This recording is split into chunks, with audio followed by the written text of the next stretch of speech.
तक की जो कहानी हम पढ़ रहे हैं जिसका नाम है फुटप्रिंट्स विदाउट फीट, उसमें हमने क्या जाना कि मिसेस हॉल के सराय में एक वैज्ञानिक रह रहा है और उस वैज्ञानिक का नाम है ग्रिफिन। और तभी कुछ अजीब सी घटनाएं उस सराय में हो रही हैं। कैसी घटनाएं? चेयर उड़ रही हैं, है ना, और हैट्स उड़े जा रही हैं, और चेयर ने मिसेस हॉल और उनके पति को धक्का देके कमरे के बाहर निकाल दिया, जिसकी वजह से मिसेस जो हॉल है वो हो गई मूर्छित। अब देख रहे हैं कि आगे क्यों हो क्या रहा है इस कहानी में। My poor mother used to sit in that chair. She moaned to think it should rise up against me now. अब उन्होंने रोते हुए, किसने रोते हुए? मिसेस हॉल ने। तो मिसेस हॉल ने रोते हुए क्या बोला कि ये जो चेयर थी ये मेरी माँ की थी, और अब सोचा जाए तो ये चेयर ही मेरे खिलाफ हो गई है। Against me, rise up against me मतलब मेरे खिलाफ खड़ी हो गई है। The feeling among the neighbors was that the trouble was caused by witchcraft. और जो पड़ोसी थे उनको ये लग रहा था कि ये जो मुसीबत आई है, ये जो ट्रबल आई है, वो है किसी विचक्राफ्ट की वजह से। विचक्राफ्ट मतलब टोना टोटका, ठीक है। तो ये जो टोना टोटका हो रहा है उसकी वजह से ये मुसीबत आई है।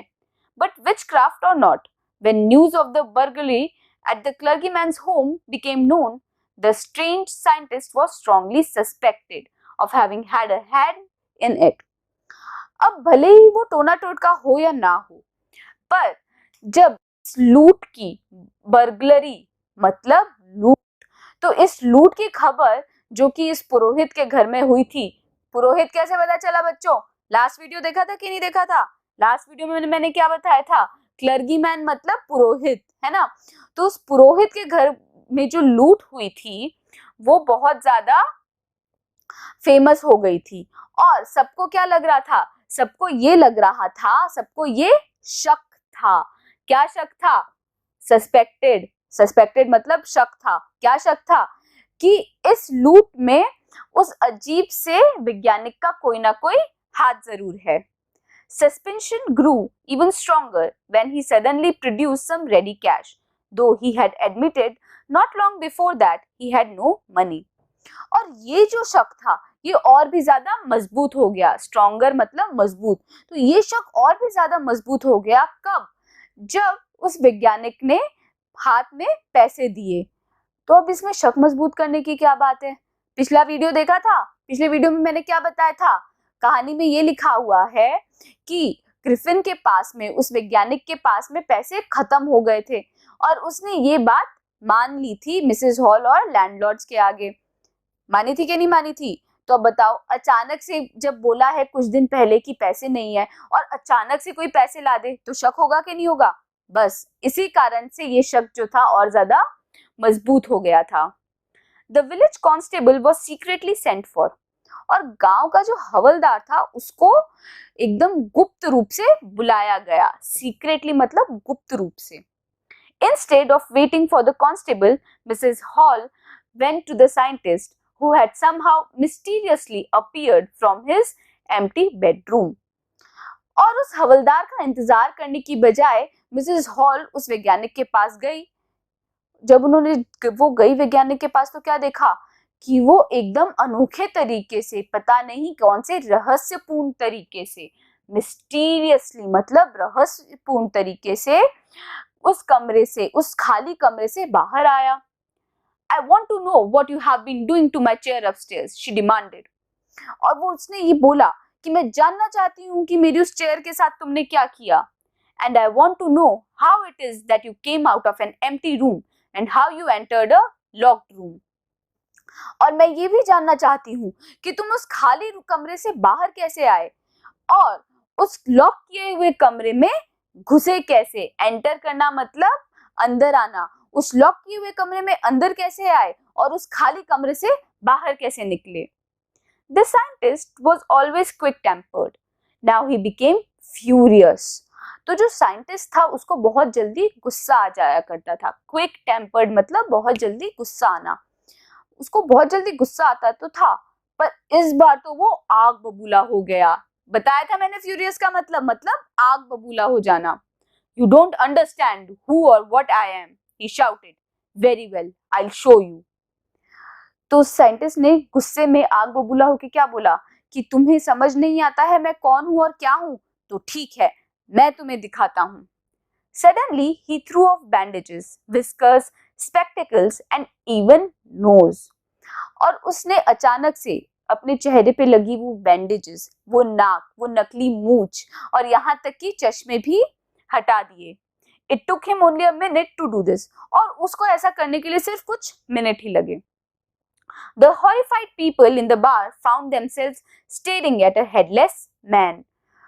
और वो जो डरे हुए लोग थे बार के पास में, वो क्या कर रहे थे, उन्होंने देखा वो ताक रहे थे एक बिना सर वाले आदमी को। हेडलेस मैन मतलब बिना सर वाले आदमी को।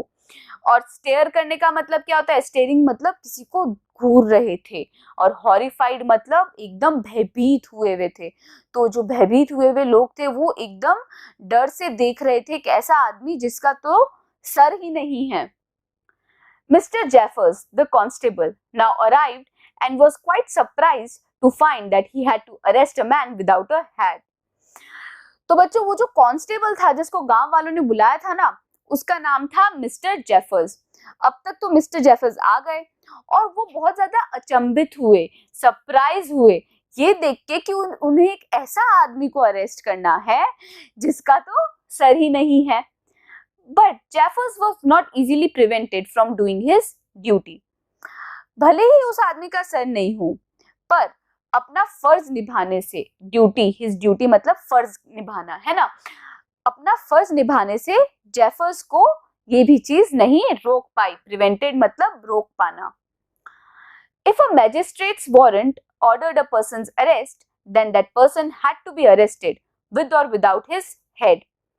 अगर मैजिस्ट्रेट ने ये वारंट दिया है कि किसी को अरेस्ट करना है, तो उस आदमी को हर हाल में अरेस्ट करना ही होगा, चाहे उस आदमी का सर हो चाहे ना हो।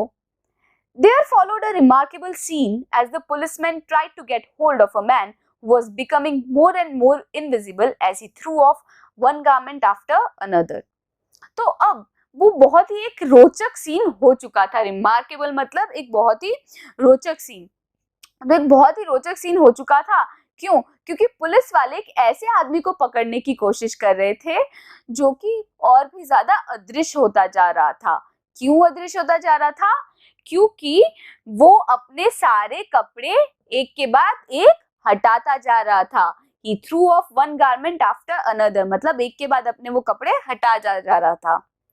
Finally, a shirt flew into the air and the constable found himself struggling with someone he could not see at all. और आखिरकार एक शर्ट हवा में उड़ी और वो जो कांस्टेबल था उसने खुद को एक संघर्ष करते हुए पाया एक ऐसे आदमी के साथ में जो उसको दिख ही नहीं रहा था। स्ट्रगलिंग मतलब संघर्ष करना। Some people tried to help him but found themselves hit by blows that seemed to come from nowhere. कुछ लोगों ने उसकी मदद करने की कोशिश की। किसकी? कांस्टेबल की। तो कुछ लोगों ने उस कांस्टेबल की मदद करने की कोशिश की, लेकिन उनको भी कोई जोरदार घूंसा पड़ जाता था और उनको पता भी नहीं चलता था कि वो घूंसा आया कहां से। In the end, Jeffers was knocked unconscious as he made a last attempt to hold on the unseen scientist. और आखिरकार जेफर्स को वो क्या हो गया? वो मूर्छित हो गया, वो बेहोश हो गया, अनकॉन्शियस, है ना। उस साइंटिस्ट ने एक उसको मारा, एक तरीके से नॉक्ड करना। नॉक्ड क्या होता है? नॉक्ड अनकॉन्शियस का मतलब क्या होता है? वो बेहोश हो गया। जब साइंटिस्ट ने उस जेफर्स को मारा तो वो बेहोश हो गया। क्यों बेहोश हुआ? क्योंकि वो कोशिश कर रहा था उस अनदिखे, उस अदृश्य साइंटिस्ट को पकड़ने की। There were nervous, excited cries of hold him. तो कुछ बहुत ही ज्यादा घबराई हुई आवाजें आ रही थी। नर्वस मतलब घबराई हुई, तो कुछ घबराई हुई आवाजें आ रही थी। क्या आवाजें थी वो? होल्ड हिम, पकड़ो उसको। But this was easier said than done. पर ये बोलना आसान था पर करना नहीं। क्यों नहीं? क्योंकि वो जो साइंटिस्ट था वो तो अदृश्य था। अब जो चीज आपको दिखेगी नहीं, आपको उसको पकड़ोगे कैसे? Griffin had shaken himself free and no one knew where to lay hands on him. और उस ग्रिफिन ने खुद को आजाद कराया, और लोगों को पता भी नहीं था कि उसको पकड़े कैसे। कितनी मजेदार कहानी थी बच्चों, कि एक ऐसा साइंटिस्ट जो कि खुद को अदृश्य कर सकता था, वो अदृश्य करके एक सराय में गया, उसने चोरी भी की, पुलिस भी आई, पुलिस के सामने वो खड़ा था, पर फिर भी वो बच निकला। क्यों? क्योंकि वो अदृश्य हो गया था अपने सारे कपड़े निकाल के। मजेदार थी कहानी, कितना मजा आया इसको पढ़ने के बाद। आसान भी थी, मुश्किल लगा कुछ भी? हमने सारे वर्ड मीनिंग्स भी देख लिए और सारा हिंदी में समझ भी लिया। अब इस कहानी के अगले भाग में हम करेंगे इसके क्वेश्चन एंड आंसर्स।